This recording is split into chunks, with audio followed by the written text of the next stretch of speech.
Mayor గారు చట్టవిరుద్ధంగా 15వ అంశం ఏదైతే ఉందో గీతం యూనివర్సిటీకి 54 ఎకరాల 79 సెంట్లు భూమిని ఇవ్వాలనేటువంటి దాన్ని ఆయన ఆమోదం చేస్తామని చెప్పారు. ఏ రకమైనటువంటి చర్చ కూడా కౌన్సిల్లో జరగనివ్వలేదు.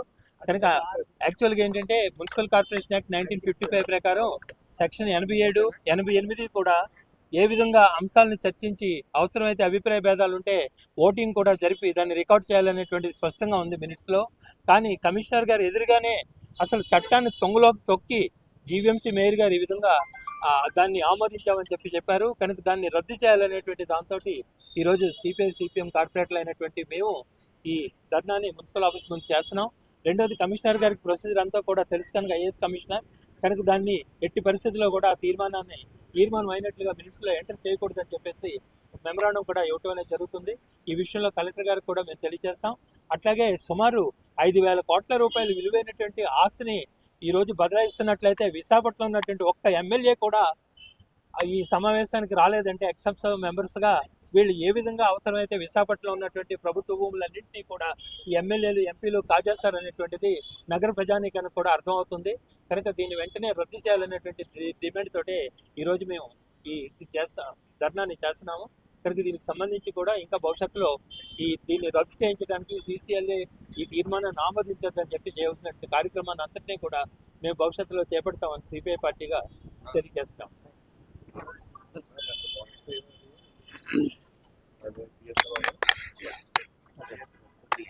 ఓకేనా బ్రీఫ్గా సార్?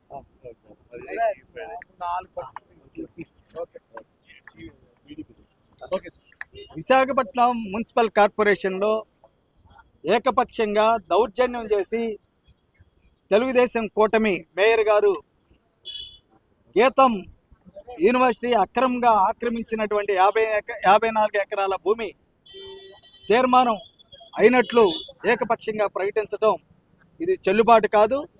ఈ తీర్మానం చట్ట వ్యతిరేకమైనటువంటిది.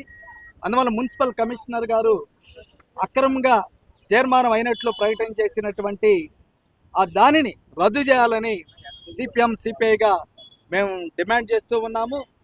అంతేకాదు ఈరోజు పార్లమెంట్ సభ్యులుగా ఉన్నటువంటి శ్రీ భరత్ గారు పీపుల్స్ రిప్రజెంటేటివ్ యాక్ట్ ప్రకారం ప్రభుత్వం యొక్క భూములను కబ్జా చేయకూడదు, ఆక్రమించకూడదు, అలాగే ప్రభుత్వం నుంచి తక్కువ రేటుకి కూడా ఎటువంటి ఏ విధంగా ఏ రూపంలో కూడా వాటిని పొందకూడదు. ఆ విధంగా పొందినట్లయితే ఆయన యొక్క పార్లమెంట్ సభ్యత్వం కూడా కోల్పోవాల్సి వస్తుంది అనేటువంటి కూడా మేము తెలియజేస్తున్నాం.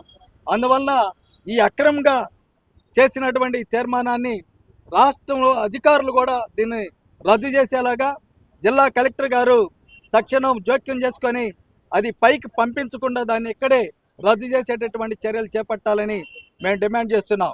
అంతేగాక ఈ చర్యని గీతం యాజమాన్యం భరత్ చేసినటువంటి ఈ భూముల కుంభకోణాన్ని ఖండించాల్సింది పోయి విశాఖపట్నంలో ఉండేటటువంటి తెలుగుదేశం ఎమ్మెల్యేలు దాన్ని ఘనకీర్తిని పూడుతూ ఉన్నారు.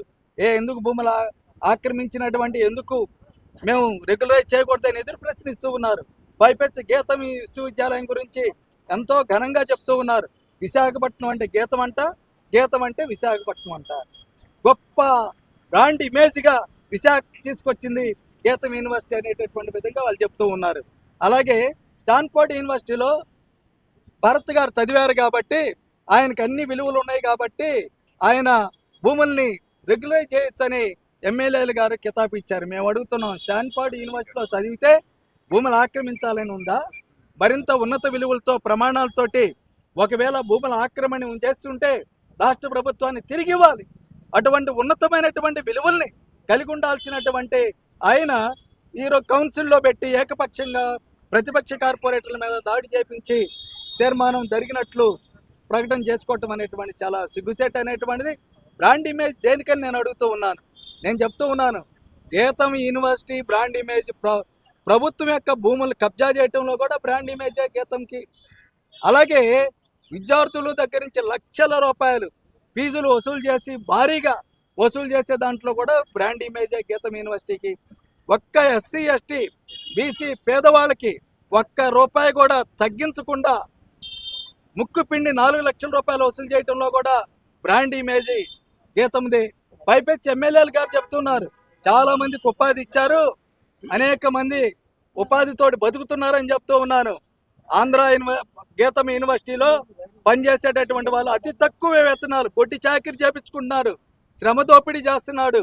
ఈ శ్రమ దోపిడీ, అతి తక్కువ వేతనాలు ఇవ్వటంలో, హైర్ అండ్ ఫైర్ సిస్టాన్ని అమలు చేయటంలో, ఏ హక్కులు లేకుండా నోరెత్తితే ఇళ్లకు పంపించేటటువంటి దౌర్జన్యమైనటువంటి దాంట్లో కూడా గీతం యూనివర్సిటీ బ్రాండ్ ఇమేజ్గానే ఉంది. అంతేకాదు వాళ్ళు ఇంకా గొప్పగా చెప్తూ ఉన్నారు, గొప్పగా గీతం యూనివర్సిటీ చాలా నాకు అలాగే బాగా విస్తరిస్తుందని చెప్తూ ఉన్నారు. అంటే ప్రభుత్వ భూముల్ని కొల్లగొట్టి విస్తరిస్తారని నేను అడుగుతూ ఉన్నాను. అంతేకాదు ఈరోజు ప్రభుత్వానికి చెల్లించాల్సినటువంటి విద్యుత్తును డబ్బులు కూడా చెల్లించకుండా ఎగ్గొట్టి చివరికి హైకోర్టుకి వెళ్ళి ముట్టికాయలు పొందిన దాంట్లో కూడా బ్రాండ్ ఇమేజ్లోనే గీతం ఉంది. అందువల్ల గీతం ఇమేజ్ అనేటువంటిది, గీతం రికార్డులు అనేటువంటి అన్నీ కూడా అవినీతి పుట్టగా మారింది. అందువలన ఇదే దాన ధర్మాలుగా పేదవాళ్ళకి చదువు చెప్పేటటువంటి కాదు, కోట్ల రూపాయలు డబ్బులు గుంజుకొని 100 కోట్ల రూపాయల లాభాలు అందించేటటువంటి సంస్థకి ఎందుకు ప్రభుత్వ భూములు కబ్జా చేస్తే ప్రభుత్వం క్రిమినల్ కేసులు పెట్టి అరెస్ట్ చేయకుండా ఈరోజు దర్జాగా మున్సిపల్ కార్పొరేషన్లో పెట్టి కార్పొరేట్ల మీద దౌర్జన్యం చేసి తీర్మానం చేసినట్లు ప్రకటన చేయటం అనేటువంటి తెలుగుదేశం కూటమి ప్రభుత్వానికి, చంద్రబాబు నాయుడు గారికి, లోకేష్ గారికి అది సరైనటువంటిది కాదు. ఎప్పటికైనా దీన్ని ఉపసంహరించండి, ప్రభుత్వ భూమిని తీసుకోండి, ఆ విధంగా దాని ప్రజా ప్రయోజనాలకి ఒక సైన్స్ సిటీనో కట్టండి, ఒక అద్భుతమైనటువంటి విశాఖ ప్రజానీకానికి ఉపయోగపడేటటువంటి ప్రభుత్వ నిధులతోటి దాని మాన్యుమెంట్గా తయారు చేయాలని సిపిఎం సిపిఐగా మేము డిమాండ్